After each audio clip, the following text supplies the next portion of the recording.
ثم يوم القيامة بياد قيامة طورت يخزيهم رسوابة بلرا ويقول أبو أين شركائي كم زي زما شركان الذين أغتي كنتم تشاقون استاسوا جبر قولوا المؤمنان سر فيهم داغي ببارك قال الذين أبو خلق قوتوا العلم كم تشور فرشوي علم إن الخزي اليوم بشكا رسوائد والسوء أو سختد على الكافرين فكافران الذين خلقوا تتوفاهم الملائكة تقبض قول روحنا ذي ظالمي أنفسهم بظلم بخبر زانون فألقوا السلام فذبا فيش بكري سلحة ما كنا نعمل شيء مخبنا كولود من سوء سبدي بلا ولنا إن الله عليم بشكل الله جل شانه هذه بما كنتم تعملون فاسد تاسو كول فدخلوا بس داخل شيء أبواب جهنم فدروازة كده دوزخ خالدين فيها همیشه وسيقي باقي فلا بئس بس بدي مثل المتكبرين زيد كبر جنو الله سبحانه وتعالى التوحيد لإثبات لپاره تفصيل سره دلائل او مثالونه ذکر فرمایي او بیا د قران کریم چې کوم منکرینو دا غوي تذکره فرمایي چې کله دوی ته ویل شي خلق راضي ته پوښتنه د دوی نه چې الله تبارک وتعالى طرفنا کوم کلام چې نازل شوی دی په تاسو باندې نو دا خلق منکرین د قران ورته وی چې دا خو نعوذ بالله په خواني خلقو بسیر او دوی په خپل باندې هم گمراه دي او د نور خلقو د گمراهۍ بوج هم په خپل ځان باندې اوچتای او دا څه خبره نه ده بلکې د دوی نه مخکې هم ډېر قومونه داسې تیر شوي دي چې هغوی به خپل هم گمراه او د نورو خلقو به د گمراهۍ کوشش به هم کوو الله تبارک وتعالی په دوی باندې عذاب نازل کړو د دوی چتونه په دوی باندې راپرېوتل او هلاک شو داسې ځای نه دوی ته عذاب راغلل چې د دوی په وهم ګمان کې هم نو نن چې کوم آیتونه مبارکه دي په دې کې دغه منکرینو د کفارو د مشرکینو د قرآن د منکرینو د قیامت د ورځې د عذاب ذکر دی چې کله دوی په قیامت کې قیامت پر ورځ باندې دي ذلیل او رسوا شي په دې وخت کې به دوی نه تپوس کېږي چې تاسو هغه شریکان څه شو چې تاسو مؤمنانو سره بحث کوو او د خپل معبودانو په حواله سره تاسو په دلایل ورکولي هغه څه شو دوی لا جواب شي په دې وخت کې به انبیا صحابه کرام اولیاء کرام او نیکان مؤمنان به دوی ته وایي چې نن ورځ باندې تاسو لپاره رسوایی ده او ډېره بده ورځ ده په تاسو باندې او هغه خلک چې کوم ظالمانو فرشتو ملائکو د دې روحونه په داسې حال کې قبض کړو چې دوی ظالمانو مشرکانو کافرانو په دې وخت کې به دوی په میدان محشر کې به دوی صلح صفایي به پیش کوي معذرت به کوي معافیانې به غواړي دې وخت کې بیا معافي نشته دی ته به وویل شي چې جهنم په دروازو باندې نه شي او هر یو طبقې د کفارو دپاره د هر یو ظالم دپاره به جدا جدا دروازې وي فرمایي ثم يوم القيامة بیا به د قیامت په ورځ یخزیهم دوی به رسوا کړي ويقول أبو بوي أين شركائي الذين كم زي زما شركان كنتم تاسبا تشاقون فيهم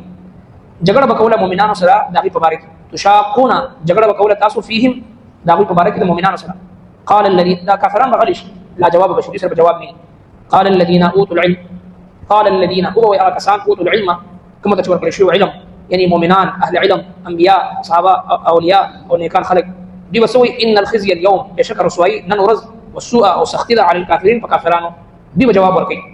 الذين فاو خلقوا تتوفاهم الملائكه قبض کول روحونه د دوی فرشتو ظالمي انفسهم دي ظلم کول په خپل ځان باندې قلنا لي ظلم هغه ګناه ده کفر دی شرک دی ان الشرك لظلم عظيم شرک د ټول لوی ظلم دی او دا والکافرون هم ظالمون کافران چې دي ظالمان دي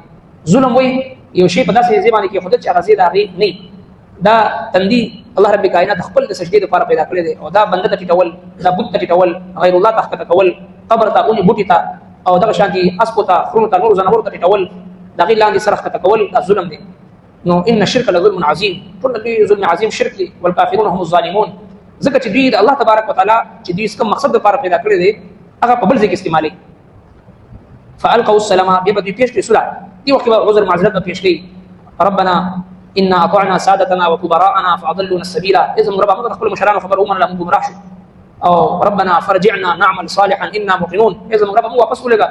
من هرڅ وکړو هرڅ موردل اوس موږ ولګه چې موږ نیکان شو فالت بیا واپس راتل بیا نشته دی بیا به وی سوره مؤمنون کې ذکر ربنا غلبت علينا شقوتنا إذا ربنا فموږ بدبختي غالب رااله وكنا قوما ضالين موږ برهان شو ربنا أخرجنا منها يوزل موږ جهنم نو باسه فإن عدنا فإنا ظالمون کومه دوباره وکړو موږ ظالمان ډېر عذر معذرت به پیش کړي خو بیا الته بیا قبلينا ما كنا نعمل من سوء چې موږ به نه کوله سبدي الته به عذر معذرت پیش کړي موږ سبدي نه کړی میدان محشر کې به مختلف کیفیت وي د مشرکین او د کافرانو کله به وي چې موږ معافي غواړو او کله به وي چې کله به منکر شي سره به منکر شي نو بیا به دوی د هغه ژوند یومئذ تحدث اخبارها د اخبار په شکل کې به دوی ژوند د اعمالنامه مخې ته کېښودلی شي او دغه شانتې دوی ته به وایي چې اقرأ کتابک کفا بنفسک اليوم علیک حسیبا، خپل عملنامه وګوره، د خپل ځان په باره کې خپله فیصله وکړه.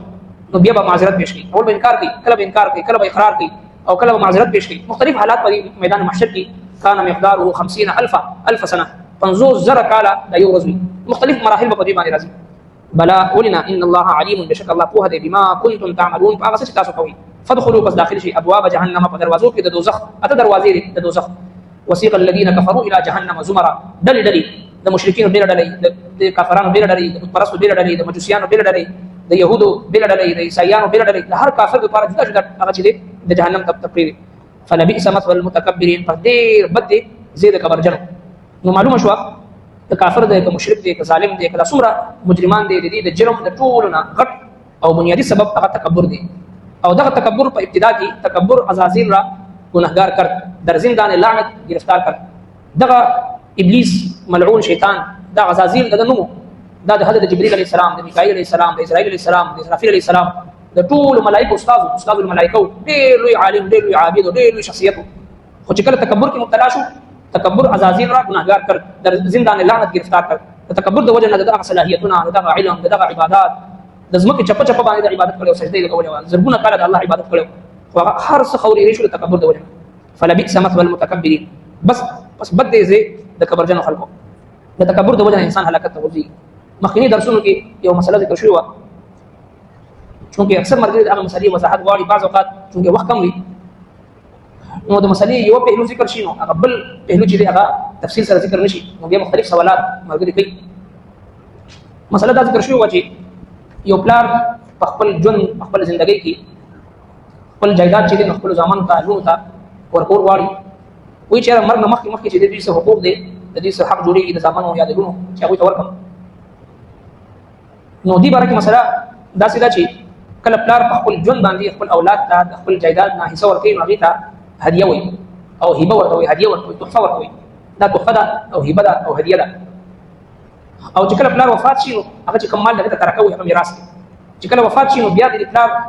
یا وصیت یا د پلار نور حکم په دې کې نه چلېږي، قرآن مجید تقسیم په خپل باندې ترقي کړی دی د میراث، دا خبره ختمه ده. په خپل ژوند باندې پلار چې کله د خپل جایداد تقسیموي نو هغه بعض اوقات داسې وي چې په زامنو کې مختلف صورتونه وي، د هر کور نوعیت او کیفیت جدا وي. د یو پلار چې شپږ اته زامن وي، په هغې کې یو زوی داسې وي چې هغه یو یا دو زامن ډېر خدمتګار وي، اطاعتګزار وي، د مور پلار ډېر فرمانبرداره وي او ډېر ذمهدارۍ ژوند تېروي. نو دا پلار دا غواړي چې یاره دې زوی ته زما د یو یا دوه یا درې چې کوم ډېر تکړه زامن دي دوی ته دې جایداد کې یا په دې ځمکه کې حصه داسې لږ زیات ورکړي چې دوی سمبالولی هم شي او دې زما خدمت هم ډېر کړی دی، زما زړه ترې خوشحاله دی.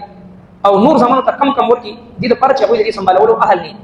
هغوی د هغې د ضایع کولو خطر هم وي. او دغه شانتې چې دی نو د پلار مور په خدمت کې دومره مخکې نه وي،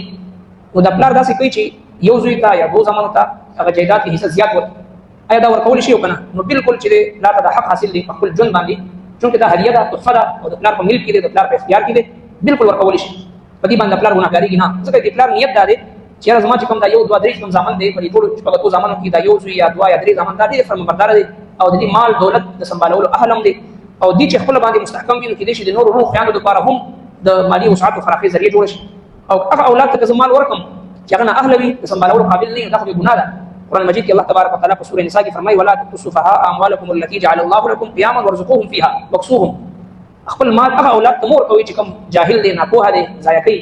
هغه مال چې ستاسو د قیام ذریعه ده، ستاسو د استحکام ذریعه ده، ستاسو د ودرېدو ذریعه ده، د عزت ذریعه ده، هغه مال به بېوقوف اولاد ته ورکول ناجایز دي. نو لهذا مسله واضحه شوه چې یو پلار په خپل ژوند چې کله جایداد ورکوي یو نیم زوی ته زیات ورکړي په دې نیت باندې چې یاره دې زموږ خدمت کوي، موږ ترې راضي یو، دا هدیه ده، تحفه ده، دې له ورکوو، دې دپاره چې دې سمبالولی شي او دې خدمتګزاره دی، موږ ترې خوشحاله هم یو. البته